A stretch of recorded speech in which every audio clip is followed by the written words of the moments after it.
Whoa. I'm still in shock. I'm still shell-shocked by what I just saw. I can't wait to talk about it, to debate it, to tear it upside down and downside up tomorrow at 9:30 Eastern until noon Eastern on Fox Sports 1. I'm sweating. I'm torn up. I'm still not sure what to make of what I just witnessed.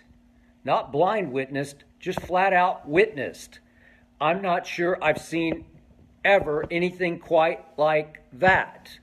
And I was there the afternoon in Dallas in 1989, in which Derek Harper, still a fairly young player for the Dallas Mavericks, thought they were ahead and dribbled out the clock in a playoff game. This just felt so much bigger and so much worse.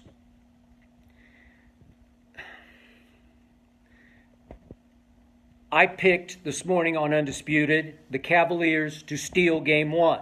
My partner across the table, as I call him, LeShannon Sharp, a big LeBron fanatic, said no, Golden State. I said this is the one they can steal.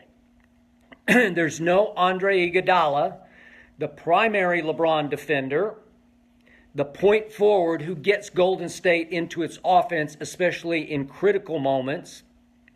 And if somehow the Cavaliers can withstand the third quarter avalanche from Golden State, which they did, the fourth quarters in these playoffs have often belonged to Golden State's opponent. They're still not sure who the closer is, who's the alpha, who's the guy, who's the number one option. Is it KD? Is it Steph? Is it Clay, for that matter? Is it Draymond? Who's the guy? They're not sure. They're vulnerable. They were not impressive consistently against Houston, and I thought this was it. This is the night. And I said, I nearly ate these words, if I were still a betting man once upon a time way back in my Vanderbilt Commodore days, I went through a phase. I thought I was pretty good at it, and then I had one bad college football Saturday. Whew! Almost had to call my mother in Oklahoma City, who could not have afforded what I was about to ask for in the way of a loan. I won the last game that day that saved my bacon and forever cured me of my budding gambling addiction. Never bet again on a game. I bet my pride almost every day on national television, and that's enough for me. That scratches my itch. But I said at the end of Undisputed today, 13 points? LeBron James' team is a 13-point underdog at Golden State where they've had so much success before? Seriously? I said, if I were a bet man, I couldn't bet enough on that. I would have bet lots. Whatever I had to bet, I probably would have risked it. And I almost would have lost it because of J.R. Smith's decision at the end of regulation. The last thing I would have needed if I were just betting on the Cavaliers plus 13 was overtime. And they almost blew the 13-point lead the 13-point spread, I should say, in overtime. They almost blew it. And ironically, J.R. Smith, the GOAT, lowercase of the game, who will get the blame, this will forever be known as the J.R. Smith game, J.R. Smith hit the late three that actually covered the spread for the Cavaliers. Insane. So back to the end of the game. Okay, so LeBron had one crazy hot streak. Then he had one crazy cold streak. Then he started coming apart offensively with a couple of huge turnovers. Then there were two or three calls that were just terrible calls for the Cavaliers.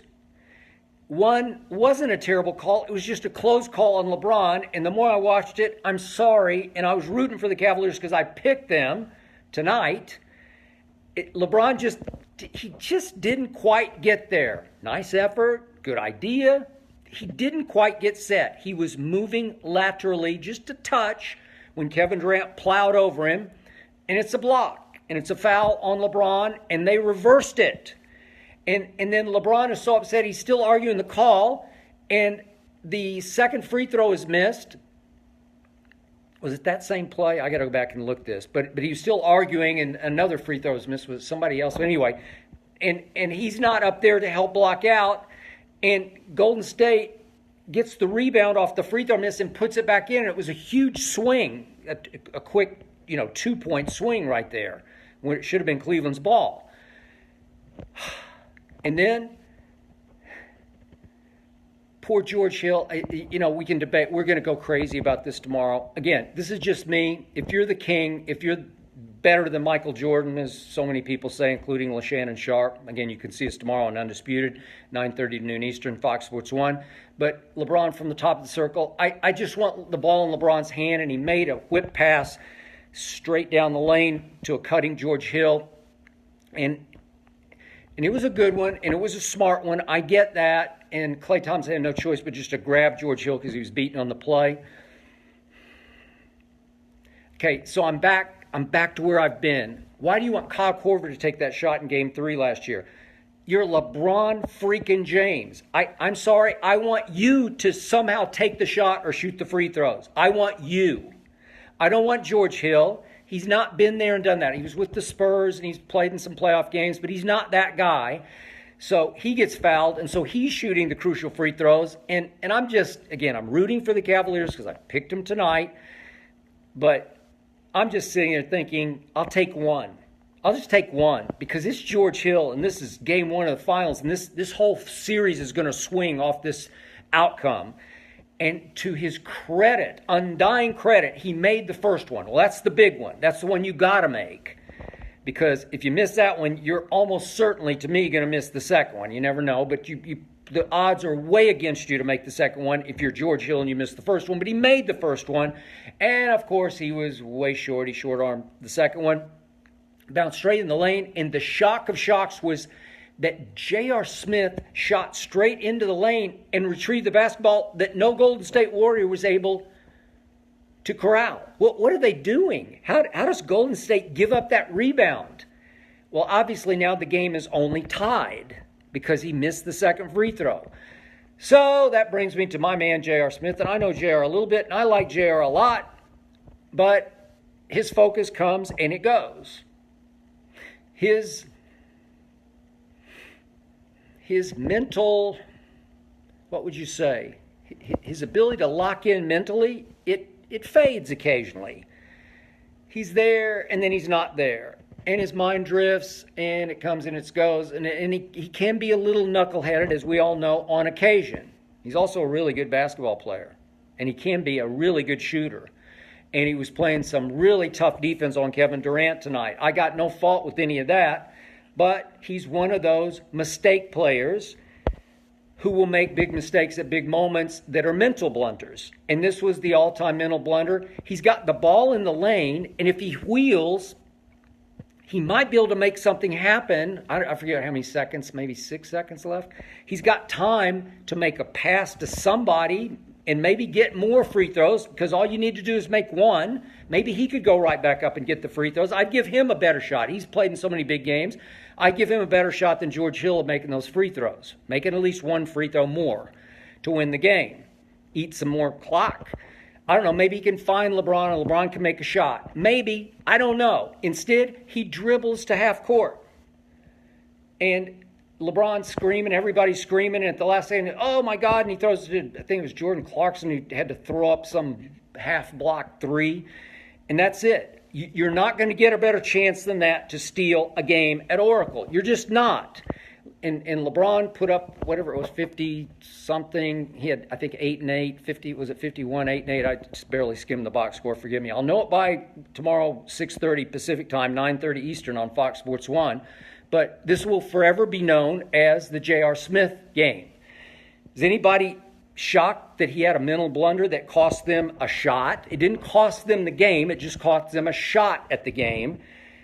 No, I'm not surprised. If you said something's going to happen tonight that will go down as one of the classic mental blunders in finals history, and I gave you Cleveland's roster and I gave you Golden State's roster, you might pick JaVale McGee on one side. He got blocked by the rim again tonight. But you'd probably settle on J.R. Smith. Nobody's surprised by that. I'm just, because my pride's on the line, because I picked this on national TV, I'm devastated by it. I'm wrung out from it because I knew what happened. I knew it. I knew that this was the equivalent, sort of the reverse equivalent of what happened to my San Antonio Spurs. I'm a big Spurs fan from way back in the 80s. Game 6, 2013, at LeBron's house down in Miami, when LeBron missed the three-pointer to tie, long rebound, no Tim Duncan in the game, don't ask me why, don't get me started.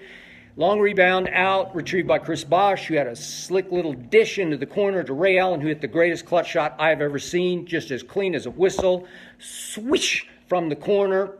Pew. Tie, overtime. This reminded me sort of in reverse of that. The impact was the same on the Cavaliers. They were shell-shocked. They were devastated. They were knocked completely off balance by what just happened. We had it, and they blew it, and they knew it. And it's up to LeBron to try to rally the troops. LeBron just looked completely spent. It was like a marathoner to me running 26.2 miles, and I've run a bunch of marathons, so I know what I'm talking about. And you get to the finish line, and you are completely spent. Your fuel gauge registers empty. And that's what happened to LeBron. He was shot mentally and physically, especially physically. And all of a sudden, wait, we got to play 5 more minutes? Nope. You got nothing left. They had nothing left in their tanks, mentally or physically, in overtime. And Golden State frolicked. Golden State paraded. Golden State danced. Golden State clowned. Golden State celebrated.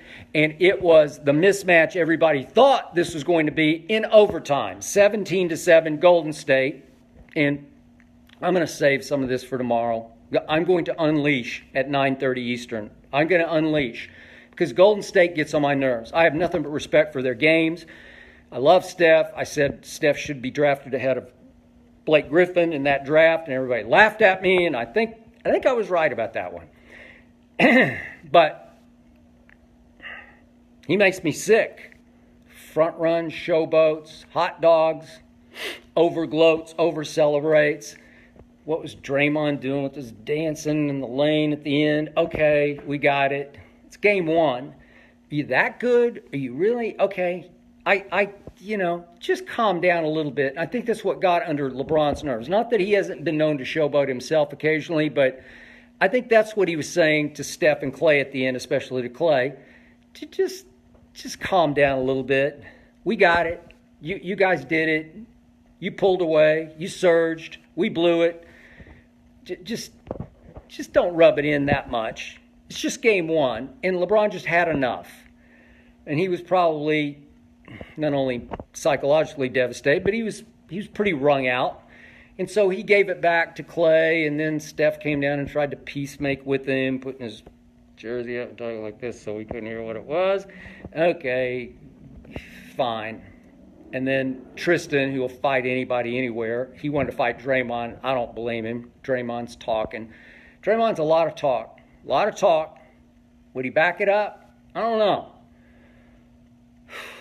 He cost his team the 16 finals, when he called LeBron the B word so audibly that Kiki Vandeweghe, the director of punishment for the NBA, could hear it at courtside. All the media heard it. It was widely reported, and Draymond got suspended for that turnaround game 5 back at Oracle, won by, obviously, LeBron and Kyrie. And then you know the rest of the story. They came from 3-1 down and won the NBA Finals over the Golden State Warriors. Well, Draymond talks, he gloats, he acts out. Would he back it up? I don't know.